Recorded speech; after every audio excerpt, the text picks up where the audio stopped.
Hello everyone and welcome back to Game Dev Tycoon with me, William Strife, and Strife Games.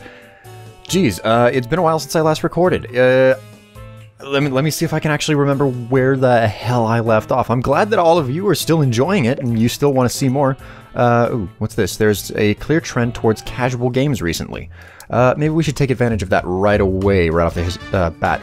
Let me check game history really fast to see how things are looking here. Vicious Moonlight. That was a werewolf RPG. I think this was a small game. Oh yeah, Smith and Sword was the real big stinker that I put out. That was a what was that? That was a publishing deal. Okay, I'm getting a sense for what I need to do. Levy, I'm gonna train you. Not at the Code Jam. Let's see. Design, research. Which ones increase research? None of these really increase research that much. Let's run him through game dev gems because he gets boosts to basically everything there. Really, what it comes down to is that I've been paying attention to the feedback, and I know that a lot of you are upset with the fact that I haven't been training my guys, and you're angry. You want me to. A lot of you want me to straight up fire Levy or Levi, however you want to say his name. But I don't really want to. I want to keep Levy, okay? Because he's the first employee. I feel like he should be. I shouldn't just dump him. What I'm gonna do is I'm gonna put the work in to train this guy up to and get him up to snuff. And I can't really do any other research, but let's go ahead and check game history. No, not game history. Let's check staff list. I am 300, speed 300, 335 research. Drew is almost 300 speed, almost 300 research. He's heavier on the design than he is technology. Okay, so yeah, he is our design expert. Does he? Yeah, he's got more design than I do. 342, and I've got 340. He's barely the design expert compared to me. Let's go ahead and see if we can get ourselves some contract work in. That's heavy on the technology. That's too heavy on both. No. Oh man. Let's do the debug program. I think that between the two of them, we can sort that one out. Drew not contributing too much. We're generating some research points, not too many. Contract successful. We'll just wait until Levy is done with his training there. Let's see if I can find another contract deal. What I basically want to do is get my get the company back up to snuff because I'm down to 1.7 million, which is less than perfect. I think that what I might do is search for another publishing deal. I'm not entirely certain because I'm hurting. Okay, and I've gotta get this company back in order. I have to get more money in the bank. That's not right. That's not right. Yeah, none of these contracts are right. I'm kind of stuck sitting around waiting for Levy to finish. News. Today, the new game platform M-Box by Microsoft has been released. Oh, well, hey, that's pretty cool. I don't have any money coming in. Come on, Levy, finish. Finish. Let him go. All right, there we go. He's done. Let's find a publishing deal. I mean, I know that this might be, the torpedo that sinks the ship. But I've got to try. I've got to try, and the small games, they're not gonna make the right amount of money back given the state of the game market now. If I want to make more money, I have to be doing medium games, and I don't have anywhere near enough. Let's see. Rhythm, action, no. School, strategy, no. I can't. Oh, man. I can't do any of these medium contract games because they're all on consoles, and I don't think rhythm action would work. Okay, in that case, we don't really have a choice. We have to develop a new game. Some of you really want me to develop a sequel. The honest to God truth is that I don't want to develop a sequel to any of my games until I can make it a medium game. So let's develop a new game. Let's pick a let's pick a topic first. Let's do a dungeon strategy. Yeah, we haven't done a strategy yet. Let's do a dungeon strategy on the Strife Engine 3 Yeah, Strife Engine 3 for the PC. Waning market share, it would seem, for the PC. Down to 14%. Wow-wee.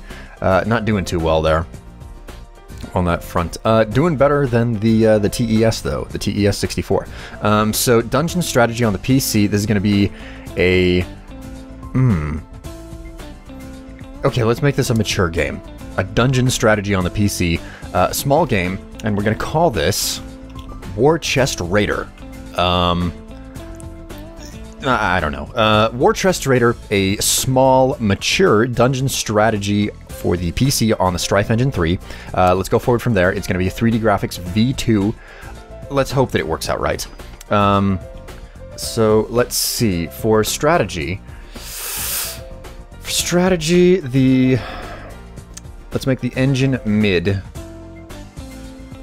Yeah, engine mid, gameplay high, and story and quests low. Yeah, low on this. Because the real way that it plays down is that, unlike simulation games, which have, like, super dependency on, AI and whatnot, strategy games tend to be more based on, I mean, it relies a whole lot less on the units being able to do the right thing on their own. They have to be ordered around to do everything, and it's not a situation of poking and prodding the game and seeing how it reacts. It's literally you managing to micromanage your units properly. So for that reason, engine is important because you want it to be able to manage a ton of units properly at the same time, but it's not super important. Meanwhile, gameplay is really up there through the roof because you know, balancing and whatnot. Story and quests, that's never been what carries strategy games overall.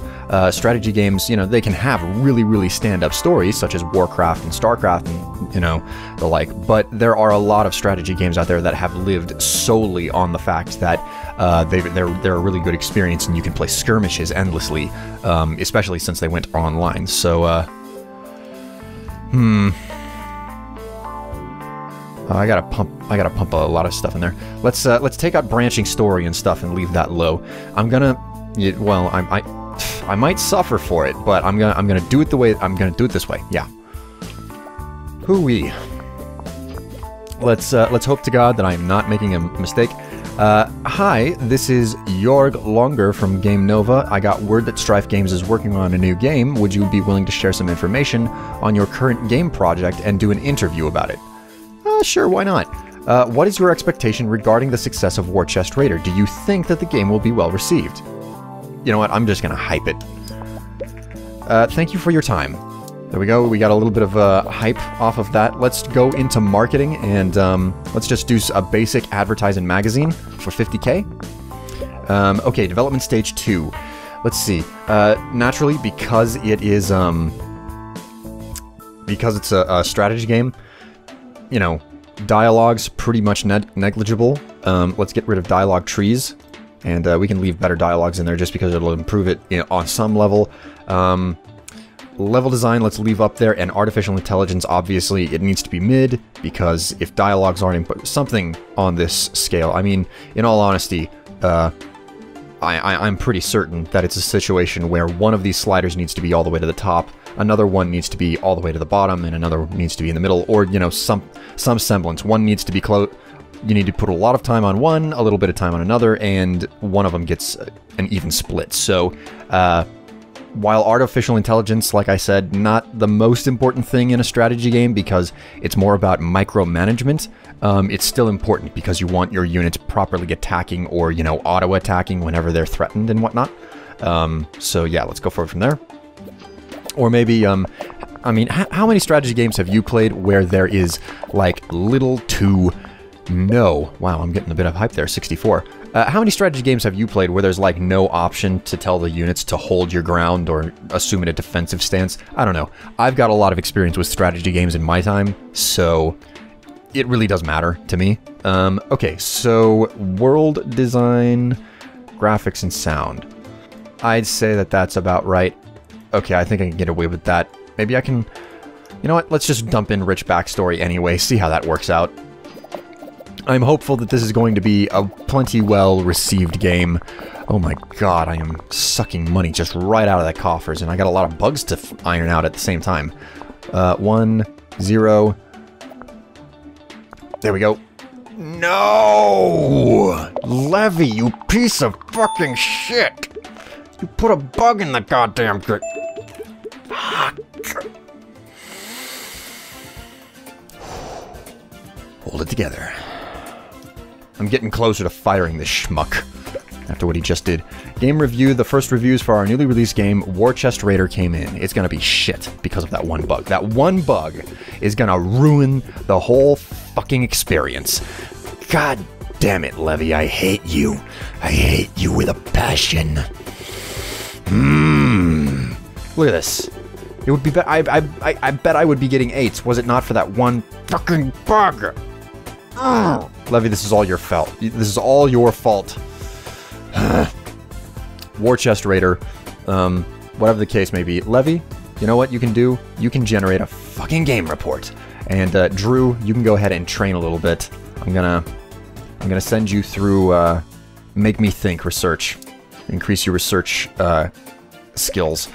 Game Nova, in an exclusive interview a while ago, Will from Strife Games made very bold remarks about their in-development game WarChest Raider, predicting that it will be uber successful.